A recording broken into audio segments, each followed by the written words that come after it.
words of life. This is Word of Life, podcasting of daily devotions. We hope that these devotions will edify your spiritual life. Before listening to the message, listen to the song.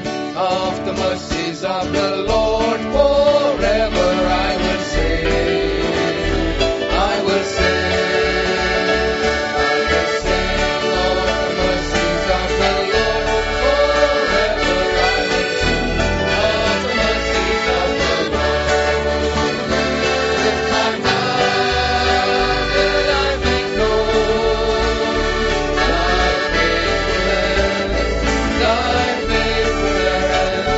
With my mouth that I may know thy faithfulness to all generations. I will sing of the mercies of the Lord forever. I will sing. I will sing. I will sing of the mercies of the Lord forever. I will sing of the For mercies. today's meditation, let us read from the Holy Scriptures. Psalms 66, verse 4. All the earth shall worship thee, and shall sing to thy name. This is a psalm of thanksgiving for special mercy, for special providence experienced by an individual. But the account of this special providence is explained in three sections in this psalm. From verses 1 to 7, we see the providence of God's power.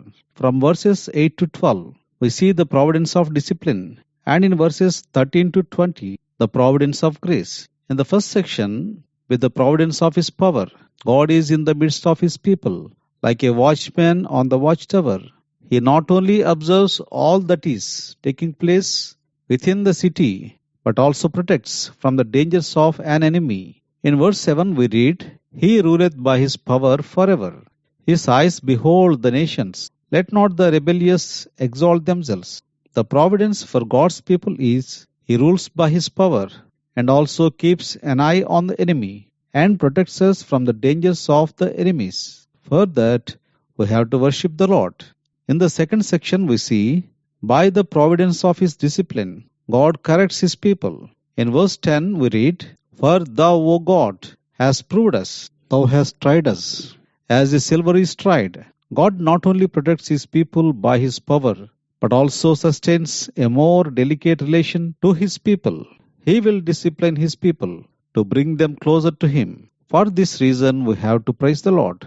In the third section, we see the providence of grace. No one had done anything for their soul. They can speak about their bodies, their properties, or their fortunes, but no one can do anything for their soul. In verse 16, we read, Come and hear, all ye that fear God, and I will declare what He hath done for my soul. When we come to the Lord and ask for forgiveness of our sins, the blood of Lord Jesus Christ cleanses us from all unrighteousness, and He redeems our soul from the eternal destruction. Now, with this experience, Apostle Paul says, The grace of God is with me. In first epistle to Corinthians, chapter 15, verse 10, Paul says, But by the grace of God, I am what I am.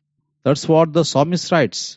In this psalm, in verse 20, Blessed be God, which hath not turned away my prayer, nor His mercy from me. So, for all these reasons, we have to worship the Lord, for the providence of His power, for the providence of His discipline, and for the providence of His mercy and grace. Let us pray. Loving Heavenly Father, in Jesus' name we thank Thee and praise Thee. We thank Thee for the providences of Thy power, Thy discipline, Thy grace. We worship Thee and adore Thee.